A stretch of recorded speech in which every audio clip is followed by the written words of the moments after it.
just want to give the floor to Professor Chomsky. His presentation is titled as Emerging World Democracy and Rights in an Emerging World Order. Professor Chomsky. Is this okay? Yeah, okay. The title of the last session was Cogito, I think, and that may serve as a useful reminder that even more fundamental than the right of free expression is the right to think. And that has not gone unchallenged. Right here, for example, I suppose the most famous case is that of Ismail Besikci, who has endured many years in prison, I've lost count, on the charge of having committed thought crimes. And even worse, for having dared to put his thoughts into words in his documentation of crimes against the Kurds in Syria, Iran, Iraq, and finally Turkey, the unpardonable offense. Well, I'm sure you know the facts much better than I do, and I will not review them. If this brave and honorable man had been suffering this ordeal in Russia or Iran after the overthrow of the Shah or some other enemy state, he would be internationally known, he would be honored, and the outrage about the savagery of his tormentors would know no bounds. But not in this case. One reason is that among his crimes, among his crimes is to have refused a $10,000 prize by the United States Fund for Free Expression in protest against Washington's support for Turkish repression, which was overwhelming. Respectable people understand that this is a topic that it wouldn't do to mention, to borrow from Orwell's unpublished introduction to Animal Farm that I discussed yesterday.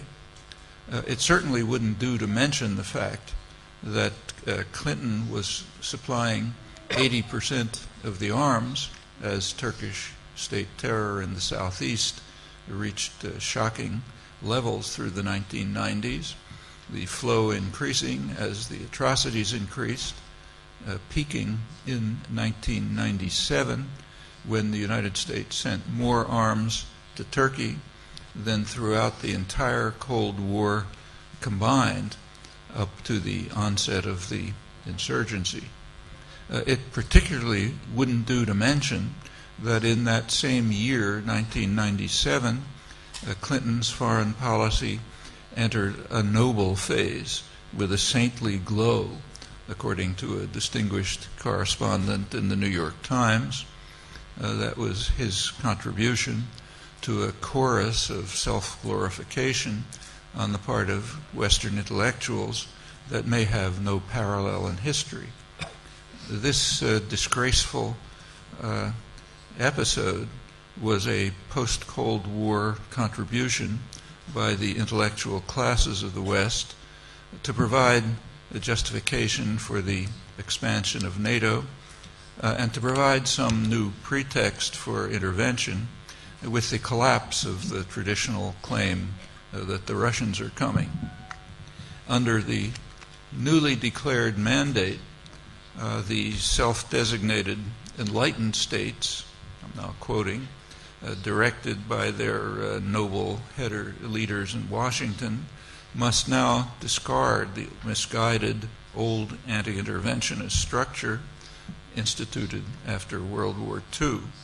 They must be ready to act when they believe the cause to be just, and they should not be daunted by fears of destroying some lofty imagined temple of law enshrined in the UN Charter's anti-interventionist prescriptions. Well, I'm quoting from a distinguished liberal professor of international law at the prestigious Fletcher School of Diplomacy. But he was only one of a grand chorus, including many of the most famous and revered figures in the Western pantheon. And clearly such a mission should not be tainted by mere facts, of which Clinton's massive support for terrible Turkish atrocities was not even close to the most horrendous. But even unacceptable thought without the added crime of expression has not gone unchallenged. The tortures of the Inquisition of the Catholic Church, or the ordeals of English common law, and similar devices of medieval and early modern Europe were designed to unearth and punish unexpressed thoughts, hidden heresies. And in some respects that remains true of contemporary torture, including the practices of the enlightened states.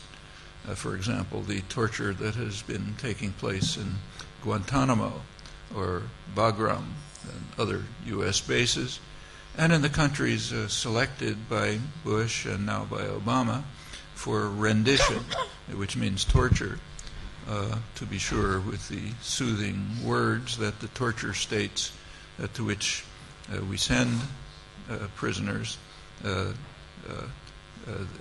they have given assurances that the prisoners will be treated with the utmost humanity.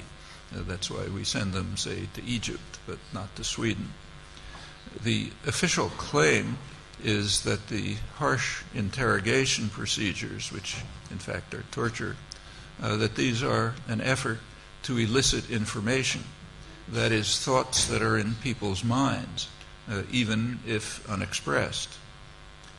And it may be worth noting that the most respected and successful interrogators, like Matthew Alexander, view these procedures with contempt, charging that they elicit no useful information and in fact create terrorists, and recommending that the United States adopt the much more successful practices of more civilized societies like Indonesia.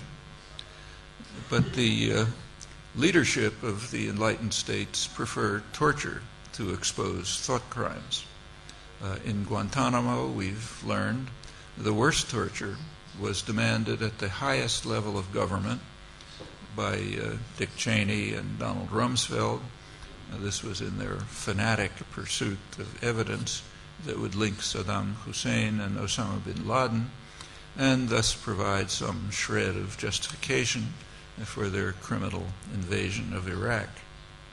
And the same is true of less brutal state actions designed to elicit unacceptable thought, such as the significant increase in wiretapping in much of the world. That includes an intensive campaign in the past several years in the eastern provinces of Turkey, particularly targeting the Democratic Society Party, DTP, the party that is considered the legal representation of the Kurds in the process for solution of the Kurdish question. Those are the words of Emin Aktar, the head of the Diyarbakir Bar Association. The information collected by wiretapping was the basis for the wave of arrests and severe charges against nonviolent activists of the party shortly after it won a stunning victory in the municipal elections of March 2009. These actions have destroyed hopes of a peaceful solution to this long and bitter conflict. Again, Akhtar's words. One outcome is the trial scheduled for next week of 151 of the activists who've been detained, some of them for long periods. Among them is Muharrem Erbey, vice chairperson of the Human Rights Association of Turkey. He's been in prison on accusations of membership in a terrorist organization for almost a year. Among the crimes for which he's charged are speaking on the U.S. government channel Voice of America about abuses against the Kurdish populations. The words of the official indictment, in their words, this crime is describing these abuses with the aim to put our country in a difficult position in international platforms by asserting that the state ignores the supposed maltreatment of Kurdish people carried out by police and soldiers in eastern provinces, which is hardly a well-guarded secret. The charges also include work that Mr. Erbe has carried out with the Dutch Embassy and the Olof Palme International Center in Sweden. He's also charged with seeking to find doctors to treat people who were wounded during demonstrations. Also coming up for trial is Osman Baydemir, re-elected by a large majority as mayor of Diyarbakir in the elections, which appear to have triggered the current wave of repression. Some analysts see that as revenge for the DTP electoral victory. It's a conclusion that seems all too plausible. Baydemir faces 33 years in prison for speech and symbolic actions. That sentence might be considered rather light in comparison, say, to that of Vedat Kursun, heard about this morning, the former editor of Turkey's only Kurdish language daily newspaper.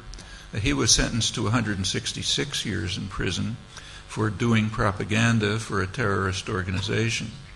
And even that could be taken as a sign of the leniency of the courts. A prosecutor of the High Criminal Court in Diyarbakir had demanded a 525-year prison sentence on the charge of aiding and abetting an illegal organization and glorifying crimes and criminals. His successor as editor has been sentenced to 21 years for similar crimes. Of special significance to me personally and to my MIT colleague, John Terman, director of the Center for International Studies at MIT. Among special significance to us are the many trials of the owner of Aram Publishing House, Fatih Tas, for, in the words of the charges, insulting Turkish identity by publishing translations of our documentation of the massive U.S. support for Turkish crimes against the Kurds, crimes that I'm sure I do not need to review here.